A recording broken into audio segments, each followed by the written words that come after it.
Gourdon is a predominantly medieval village saturated in history, located at the top of a mountain in the southeastern region of the Alpes Maritime. Named as one of the most beautiful villages in all of France, the town sits at over 700 meters high and offers pretty incredible panoramic views of the surrounding mountains and Mediterranean coastline.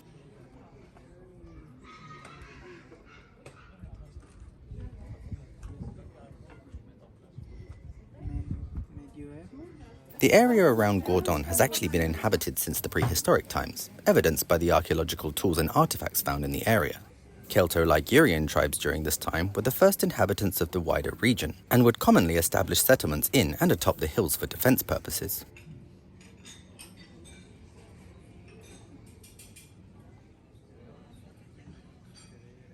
During the Roman period, the area was incorporated into the Roman province of Gallia Narbonensis. However, records do not entail that Gourdon had any significant role during this time, other than being located to close Roman trade routes and cultural centers.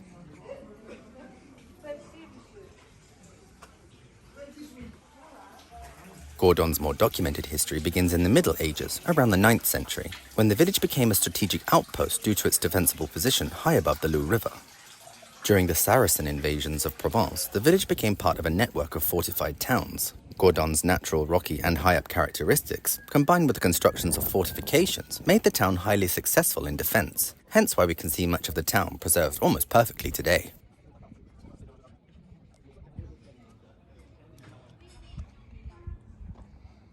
By the 11th century, the village was well established, and it was during this time when we start to see mentions of the noble family of Gourdon appearing in records. The fortress previously built, now Gourdon Chateau, was now the seat of the lords of Gourdon, and was reinforced over the years to protect itself from other influential feudal powers. Over the next couple of centuries, Gourdon found itself between larger geopolitical shifts throughout the region, mainly between the Counts of Provence, the Holy Roman Empire, and other noble families. Once again, Gourdon Castle was critical to its defense throughout these times, continuing to successfully defend the town against unrest.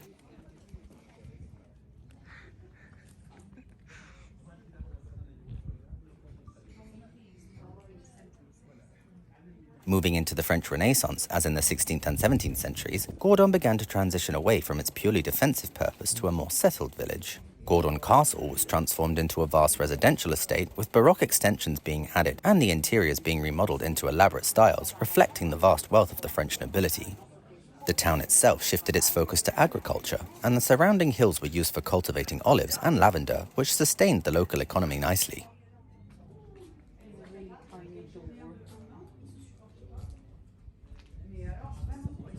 Over the next couple of centuries, Gourdon would go on to remain relatively off the map from any major influential standpoints, and Gourdon Chateau would fall into disuse with the abolition of the class system in France. It was during this time, however, that its tourism routes were starting to establish. With the advent of rail travel, the town was attracting visitors with its picturesque and historic charm, with even the likes of the UK's Queen Victoria visiting.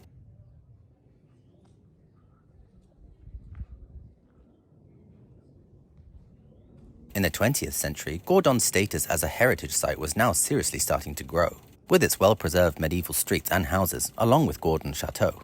Gourdon Chateau was eventually refurbished and opened up to the public, showcasing a collection of art, antiques, and historical objects.